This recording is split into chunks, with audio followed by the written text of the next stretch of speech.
ఒకరోజు భారీగా పార్టీ చేసుకుని లేదా ఫుల్లుగా హాలిడే ఎంజాయ్ చేసిన తరువాత రోజు ఉదయాన్నే లేవగానే ఏదో తగిలించుకున్నట్టుగా ఒళ్లంతా బరువుగా అనిపిస్తూ ఉండడాన్ని గమనించారా?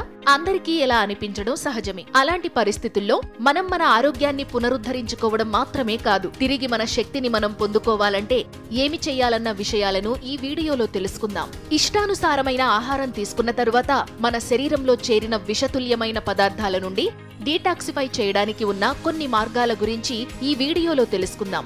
శరీరంలో మలినాలను తొలగించుకోవడానికి ఉన్న అత్యుత్తమ మార్గాల గురించి తెలుసుకుని ఈ రోజే వాటిని ఆచరించడం మొదలు పెడితే చాలా ప్రయోజనకరంగా ఉంటుంది. అవేంటో ఇప్పుడు చూద్దాం. Hydration station. మొదటిది హైడ్రేషన్. మనందరికీ త్రాగునీరు చాలా అవసరమని తెలుసు. కానీ మంచినీళ్లు తాగిన 10 నిమిషాలకే అవి శరీరంలో జరిగే జీవక్రియను 30% మెరుగుపరుస్తుందని ఎంతమందికి తెలుసు? ఇలా మెరుగైన జీవక్రియ 1 గంట పాటు నిరవధికంగా కొనసాగుతుంది. మంచినీరు ఎక్కువగా తాగడం వలన శరీరంలో విష పదార్థాలను తొలగించడమే కాదు, అనవసర కొవ్వులను కరిగించడంలో కూడా ముఖ్య భూమిక పోషిస్తుంది. తాగే మంచినీరుకి నిమ్మకాయ లేదా పుదీనాను కలిపి తాగితే శరీరంలో మలినాలను తొలగించి శరీర తేజస్సును పెంచడంలో మరింత దోహదపడుతుంది. సాధారణంగా ఒక రోజుకు 8 గ్లాసుల మంచినీళ్లు తాగాలని చెబుతూ ఉంటారు. కానీ శరీరం పూర్తిగా డీహైడ్రేట్ అయితేనో లేకపోతే బయట బాగా వేడిగా ఉంటేనో తప్ప అన్ని గ్లాసుల నీళ్లు తాగాల్సిన అవసరం లేదు. 2. పండ్లు, ఆకుకూరలు. పండ్లు, కూరగాయలలో సహజంగా లభ్యమయ్యే విటమిన్లు, ఖనిజాలతో పాటు యాంటీ ఆక్సిడెంట్లు కూడా అధికంగా ఉంటాయి. అతిగా తినడం లేదా మద్యం సేవించడం వలన ఆక్సిడేటివ్ స్ట్రెస్, ఆక్సీకరణ ఒత్తిడికి ఈ యాంటీ ఆక్సిడెంట్లు విరుగుడులా పనిచేస్తాయి. పండ్లు, కూరగాయల ప్రకాశవంతమైన రంగు వాటిలోని యాంటీ ఆక్సిడెంట్ స్థాయిలను సూచిస్తుంటాయి. ఉదాహరణకు లైకోపీన్.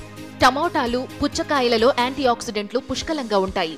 అలాగే క్యారెట్లోనూ చిలగడ దుంపలలోనూ బీటా కెరోటిన్ పుష్కలంగా ఉంటాయి. మన ఆహార ప్లేట్లో ఇంద్రధనస్సును తలపించే రంగుల ఆహారం తీసుకుంటూ ఉంటే శరీరానికి కావలసిన పోషకాలు అందిస్తూనే పండ్లు, కూరగాయల్లో ఉండే ఫైబర్ జీర్ణ వ్యవస్థను సజావుగా నడపడానికి సహాయపడుతుంది. 3. ప్రాసెస్ చేసిన ఆహారాలను నిషేధించాలి. ఇప్పుడు మనం ప్రాసెస్ చేసిన ఆహారాలు, తీయటి పానీయాలు, అనారోగ్యకరమైన కొవ్వుల వినియోగం గురించి మాట్లాడుకుందాం. వీటిలో అనవసర పోషకాల పాళ్లు ఎక్కువగా ఉండడం మాత్రమే కాదు, ఇవి తీసుకోవడం వలన సంతృప్తి లేకపోవడంతో పాటు వ్యర్థాలు కూడా శరీరంలోకి వచ్చి చేరతాయి. అలాగే ప్రాసెస్ చేసిన ఆహారాల వలన మనసులో ఒత్తిడి శాతాన్ని 48% పెంచే అవకాశాలున్నాయని అధ్యయనాలు చెబుతున్నాయి. మానసిక శక్తిని, శారీరక శక్తిని ప్రభావితం చేయగల తృణధాన్యాల ఆహారాన్ని తీసుకోవడం వెంటనే మొదలు పెడితే చాలా ప్రయోజనకరంగా ఉంటుంది. తృణధాన్యాలు, ప్రోటీన్లు, అవకాడోల్లో ఉండే ఆరోగ్యకరమైన కొవ్వులు, గింజలు యుద్ధ ప్రాతిపదికన శరీరంలో మలినాలను శుద్ధి చేసి మనసుకు, శరీరానికి కొత్త శక్తినిస్తుంది. 4. వ్యాయామం. వ్యాయామం అంటే సహజంగా మనకి అంత ఆసక్తి ఉండదు. కానీ నిత్యం వ్యాయామం చేస్తూ ఉంటే మనసును లయపరిచి మలినాలను దూరం చేస్తుంది. వ్యాయామం వలన శరీరంలో రక్త ప్రవాహం మెరుగవుతుంది. తద్వారా అన్ని కణాలకు పోషకాలను, ఆక్సిజన్ను సప్లై చేసి వ్యర్థాలను బయటకు పంపించేస్తుంది. వ్యాయామం చేయడం వలన స్వేదం ద్వారా అనవసర మలినాలు బయటకు పోతుంటాయి. కాబట్టి నడక, వ్యాయామం వంటివి నిత్యం చేస్తూ ఉంటే చాలా ప్రయోజనకరంగా ఉంటుంది. అయితే వ్యాయామాన్ని ఎంత విరివిగా చేస్తుంటామన్న దానిపైనే ఆరోగ్యం ఆధారపడి ఉంటుంది. 5. నిద్ర, ఒత్తిడి నియంత్రణ. హార్మోన్ల సమతుల్యతను కాపాడుతూ కణాలను పునరుత్తేజపరుస్తూ మలినాలను వెలుపలకు పంపే విషయంలో నిద్ర నియమం, ఒత్తిడి నియంత్రణ నిర్ణయాత్మక పాత్రని పోషిస్తాయి. ప్రతిరోజు కనీసం 7-8 గంటల పాటు నిద్రపోతూ ఉంటే శరీరంలో ఎలాంటి కలుషితాలనైనా బయటకు పంపించే ఆస్కారం ఉంటుంది. ఒత్తిడిని సమర్థవంతంగా మేనేజ్ చేస్తూ ఉంటే ఆహారం తీసుకునే విషయంలోనూ అప్పటికప్పుడు ఎదురయ్యే ఉపద్రవాల వలన హాని కలగకుండా శరీరానికి సౌకర్యం కలిగించే అవకాశం ఉంటుంది. యోగా, మెడిటేషన్ చేస్తూ ప్రకృతితో కొద్దిసేపు మమేకమవుతూ ఉంటే ఒత్తిడి తగ్గుతుంది. కానీ ఎంత పాళ్ళు అన్నదాని గురించి కొంత ప్రత్యేక శ్రద్ధ వహించాల్సిన అవసరముంది. చిన్న చిన్న మార్పులు చేసుకుని ఆరోగ్యకరమైన జీవన విధానాన్ని అవలంబిస్తూ ఉంటే చాలా సులభంగా వ్యర్థాలను తరిమికొట్టొచ్చు. 6. మనసుకు ఇష్టమైన ఆహారం తినడం. ఒకరోజు పూర్తిగా పార్టీ చేసుకుని తరువాతి రోజున బాడీలో చేరిన వృధా పదార్థాలను బయటకు పారద్రోలడానికి మనసుకు నచ్చిన ఆహారం తీసుకున్నా చక్కటి ప్రయోజనముంటుంది. శరీరం ఏ రకమైన ఆహారాన్ని కోరుకుంటుంది అన్నది మన జిహ్వకు స్పష్టంగా తెలుస్తుంటుంది. తీసుకుంటున్న ఆహారాన్ని ఆస్వాదిస్తూ తీసుకుంటూ ఉంటే పోషకాలు శరీరానికి వంటబట్టడమే కాదు, మన జీర్ణశక్తి కూడా బాగా మెరుగవుతుంది. ఆహారం తీసుకుంటున్న క్రమంలో ఒకవేళ మనకు సరిపోయేదానికంటే ఎక్కువైనా తక్కువైనా బ్రెయిన్ ఆటోమేటిక్గా శరీరానికి సిగ్నల్ పంపుతుంది. అందుకే తీసుకునే ఆహారాన్ని మనస్ఫూర్తిగా తీసుకుంటే మనసు కూడా తేలికవుతుంది.